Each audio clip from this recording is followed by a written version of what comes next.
Hey guys, Uncle John from UncleJohnSoap.com. We started doing something a little different recently with our shave soaps. We used to make a traditional puck, which wasn't a really hard soap, but it wasn't a soft soap. I like it. I think it was slick. It felt great. Post shave was great, but it just never could quite come up to the standards that a lot of the wet shave crowd wanted, mostly the cushioning. It didn't really build that dense lather.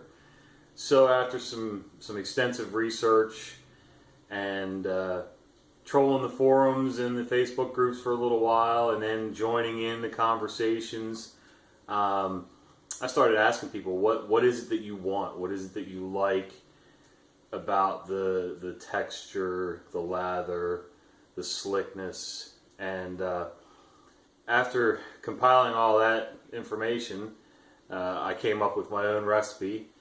And I don't think mine's totally unique. I think it's pretty similar to a lot of other people's. Of course, our ingredient amounts are going to vary a little bit, and sometimes I'll leave one out that somebody else puts in. And that's what's so great about artisan shave soaps, that they are that unique. And we use an 8-ounce clear plastic jar right here. And I load it with about 5 ounces by weight of soap. So it's going to come up to just a little more than halfway. Sometimes you'll get lucky and I make a heavy-handed batch and it'll be up a little higher. But the reason we don't fill these jars, I've seen a couple people that were new to wet shaving that said that they felt a little cheated when they didn't get a full jar of soap. Basically, why we leave it that low is because you're not actually lathering in the jar, you're loading the soap. And at least for me and a few other people, I find it easier to load the brush when there's just a little bit of room in the jar, and you can kind of, your bristles just kind of follow the rim of the jar. You're getting the same amount whether I put it in a smaller jar and make it full, or this jar. I happen to just like this size. It's a nice comfortable size for most people to hold. My wife has no problem. She has very small hands, and she has no problem holding this jar without it slipping out of her hands or anything. So that kind of explains that. A little off track, but I'm going to start getting ready, and I'll come back periodically through the process and show you kind of what I'm doing. I don't mind telling you some of the ingredients that I put in. I mean, my labels are a little weird right now, but in general, if it's not listed on here, ask me. I'll tell you what ingredients are in it. I have nothing to hide because, you know, we have regulations to follow as soap makers, of course. But I just need to get my labels straight. So, hang on for just a minute and I'll get right back with you. And sorry about that. I keep shifting my eyes over. I'm in my store. My store is open today. So when people walk by the front door, my eye draws right over to the door.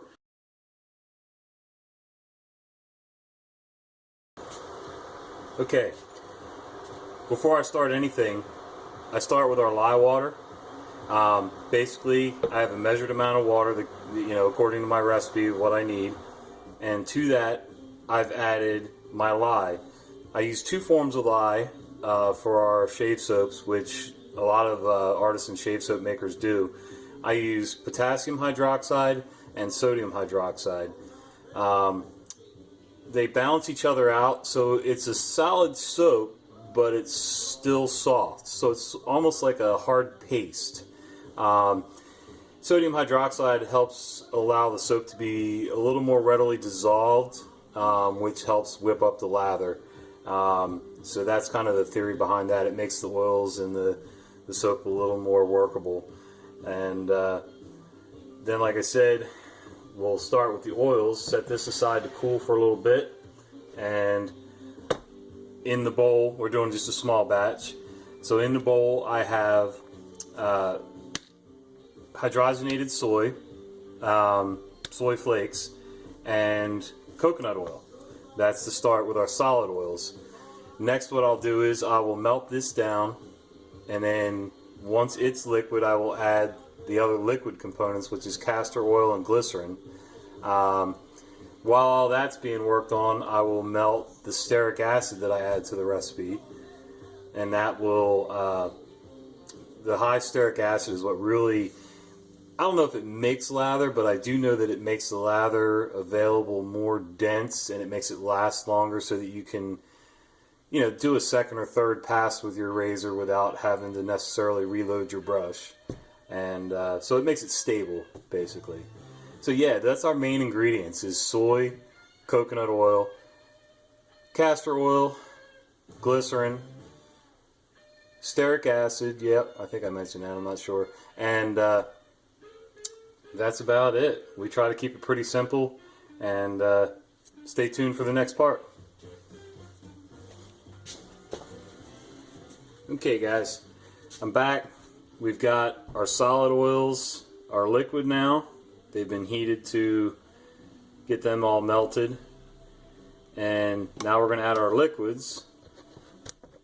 So we're going to add castor oil first. And let's see, we're going to do that much of that.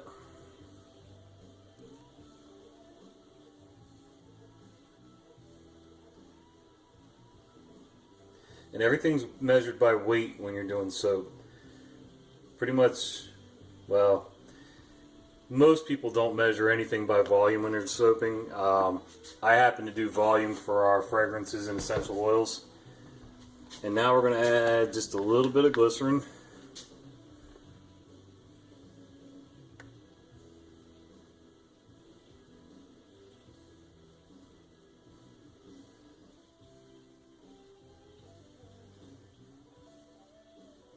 And it really doesn't take much extra glycerin because the soaping process itself makes glycerin. So we're just kind of boosting it a little bit. Alright, now that these are liquid, the cool oils that I just poured in, I'm going to warm this just a little bit more to try to get it all fluid. The stearic acid, which you saw before, which is like a crystal form, it's all liquid now, extremely hot. And it has to be. It melts at a really high temperature. So when that gets added to this, it's going to do some funky stuff. You'll see. So give me a second to warm everything up, get it all ready, and I'll get back with you. Okay guys, I'm back. As you can see, nothing real complicated here. Simple tools. For this soap, since it sets up fast, I don't need an electric mixer, which we would normally use for our bar soaps. Just a hand whisk works fine. Some of you might recognize what this is. Little 1 ounce and 1/2 ounce jigger we use for measuring our essential oils and fragrances. And yeah, it works great for this. And then for putting into the jars, just a simple little ice cream scoop. It's great for controlling how much I'm putting into the jars. So yeah, try to keep it simple, no reason to make it complicated. Let's see, hopefully this won't shake the camera too bad doing this. Alright.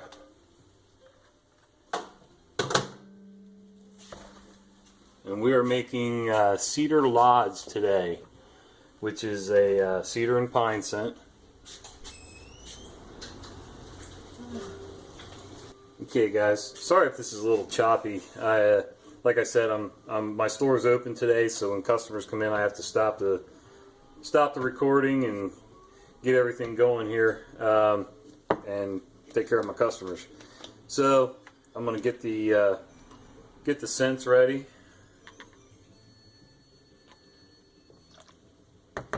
And I'm not really, I kind of do my own thing. I don't follow along what everybody else does. Sometimes that's a good thing, sometimes, I don't know. It teaches me things, that's for sure. And there's our cedar.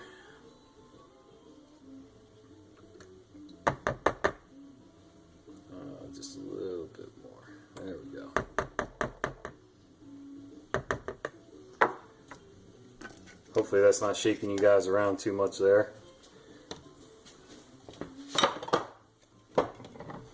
Okay, so that's good.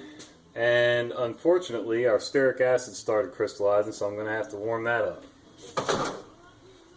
Okay, here we go. Everything's liquid again. My oils are in here. My scent is in here. And we're ready to get started. And don't touch the hot glass. And you're going to see this is crazy. It's going to set up pretty quick. And it's going to look like it's ruined, but hopefully the whisk won't take away from you being able to hear. Here we go. Hopefully no customers come in.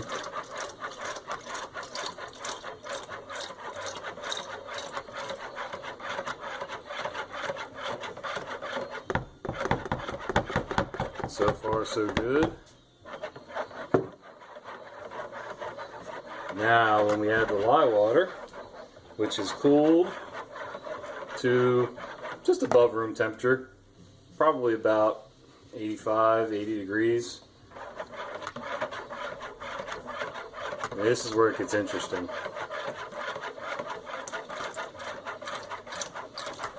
And I don't know if you can see that through the bowl, but it almost turns into like a mashed potato Vaseline consistency. And then we just keep stirring. And you want to splash it around. Now other soapers, they do what's called a hot process, and they will make this and actually heat it some more in a crock pot. Some of them do it stovetop. Like I said, being a little different, maybe a little touched in the head, I don't know. I decided to try it without doing hot process because everything sets up so quick. The chemical reaction with the lye and the oils actually makes everything heat up on its own. And I find that I can actually do a sort of a cold process where I don't have to add extra heat because I've heated this so high, the stearic acid, and the chemical process makes everything hot.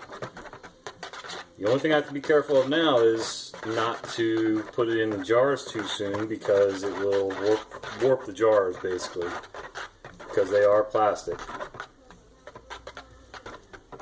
And see that? It's sort of mashed potato like. I hope you can see that. And I just keep stirring it for a minute, feel how hot the bottom's getting. That's not too bad.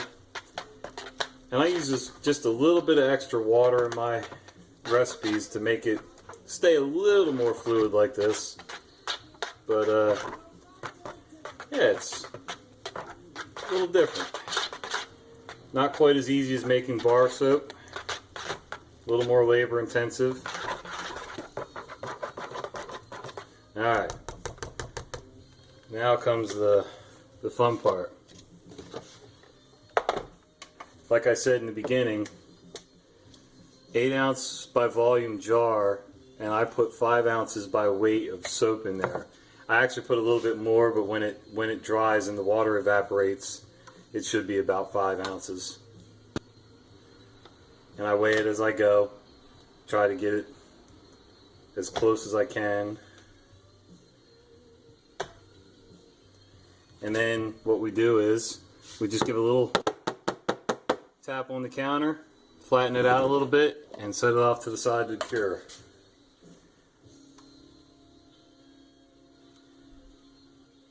And as you can probably hear in the background, I forgot to turn my music down.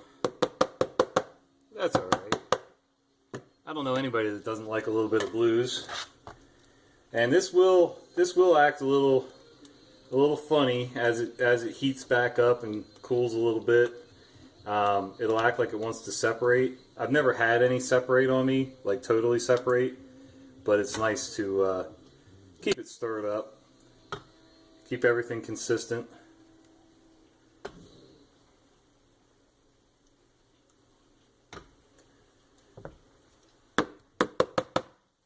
this isn't very exciting, this part, but yeah, I just thought you'd kind of like to see the consistency of the soap as it's going into the jar, and why the surface of it looks the way it does when you get it.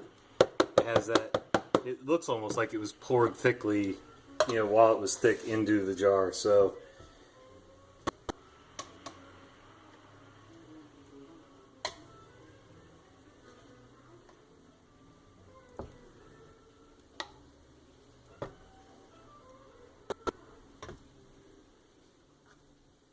and try not to get any on the rim of the jar if we can help it. So yeah, so I'm going to go ahead and do the rest of these jars real quick, and then I'll come back to you with some closing stuff. Okay guys, so that's basically it. You can see, hopefully, the jars right there.